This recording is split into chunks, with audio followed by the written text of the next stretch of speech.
नोकराला लहान समजून मालिश करायला लावली, पण त्याने मालिश करता करता असा स्पर्श केला. नंतर नोकरासोबतच मालकीणने, नमस्कार मित्रांनो, स्वागत आहे तुमचं आमच्या चॅनलमध्ये. तुम्ही जर अजून आमचं चॅनल सबस्क्राईब केलं नसेल तर प्लीज चॅनलला सबस्क्राईब नक्की करा. सारिकाने घरकामासाठी एक मुलगा ठेवला होता. 12वी नंतर तो मुलगा पुढे शिकला नाही.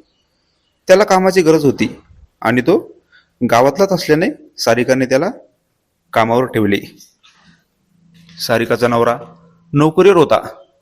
तो दिवसभर नोकरीवर असायचा. सारिका घरी एकटीच होती. तिला घरातील काम करायला आवडत नव्हते. त्यामुळे तिने तिच्या नवऱ्याला सांगितले, घरकामासाठी बघा कोणीतरी. एक दिवस एक मुलगा काम बघण्यासाठी आला आणि सारिकाने त्याला लगेच घरकामासाठी ठेवले होते. सारिकाचा नवरा तिला म्हणाला, अगं एखादी बाई बघायची असती घरकामासाठी. सारिका नवऱ्याला म्हणाली, बाई भेटत नाही, किती दिवस झाले शोधत आहे. तो मुलगा आता घरातील सर्व कामे करत होता. सारिका एक दिवस त्याला म्हणाली, मला मालिश करायची सवय आहे, थोडी मालिश करून दे बरं.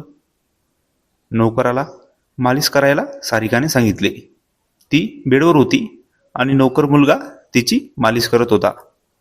मालिश करता करता तो सारिकाला असा स्पर्श करत होता की सारिका तिचं भान हरपून गेली.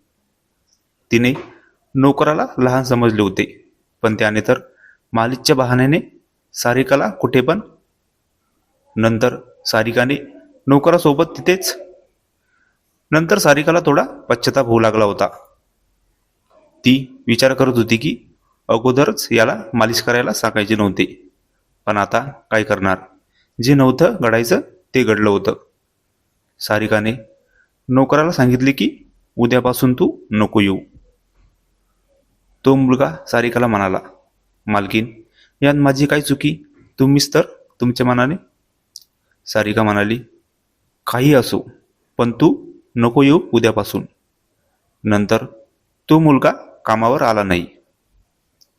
ही कथा पूर्णपणे काल्पनिक असून वास्तविक जीवनाशी काहीही संबंध नाही. ही कथा फक्त आणि फक्त मनोरंजनासाठी आहे. मित्रांनो, कथा आवडल्यास चॅनलला सबस्क्राईब करा. धन्यवाद.